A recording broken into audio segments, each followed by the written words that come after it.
Hello and welcome to Top 5, where we count down all kinds of things. I'm your host, Ayaz Akhtar. Let's talk a little bit about the Apple iPad Pro. The device isn't even out yet, and there are a ton of opinions out there. If you want reasons to maybe wait on purchasing an iPad Pro, we've done a Top 5 on that, which you can find at top5.cnet.com. In the interest of fairness, we're going to take a look at the top 5 reasons why buying an iPad Pro could be a good idea. At number 5, speakers. Speakers, and speakers. Apple crammed in 4 speakers into this giant tablet. The iPad Air 2 suffered from pretty quiet speakers. That should not be a problem here. Apple says the iPad Pro will pump out up to 3 times more output than any other iPad. So while the iPad Pro might be large, you won't need to carry a Bluetooth speaker to hear it.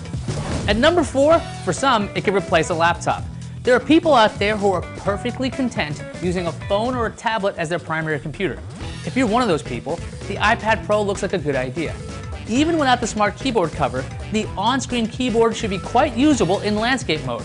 The big screen should ensure you can still see your work, even if half the screen is taken up by that keyboard.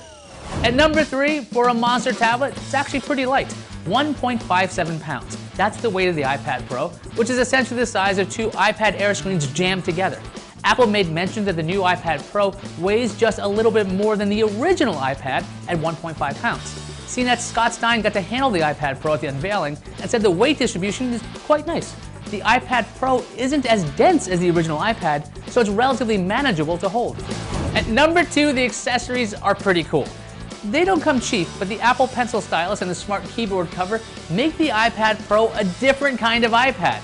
Yes, they seem awful familiar. High Microsoft Surface accessories, and I maintain those are cool accessories for the Microsoft Surface as well.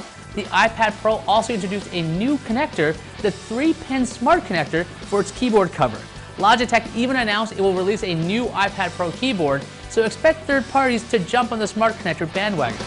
And at number 1, it's the most serious iPad ever. This is the machine that iOS 9 was truly built for. The ability to have 2 iPad apps running at one time and picture-in-picture video, that should work really well on the iPad Pro. On top of that, it's got a faster processor than the iPad Air 2, and according to some reports, it has double the RAM of the iPad Air 2 as well. Additionally, this tablet looks to be aimed at both creative professionals and people looking for productivity. Apple brought Adobe on stage during its presentation to show off 3 new apps, including a couple of Photoshop apps. Apple also had Microsoft on to show off its Office iPad apps, which looked truly at home on a tablet. Go figure. Now, I'm sure this list ruffles some feathers, which makes me ask the following question. Why are you wearing feathers? Anyway, let me know your opinions in the comment section or on Twitter. I'm at Ayaz. Thanks for watching, and I'll see you next time.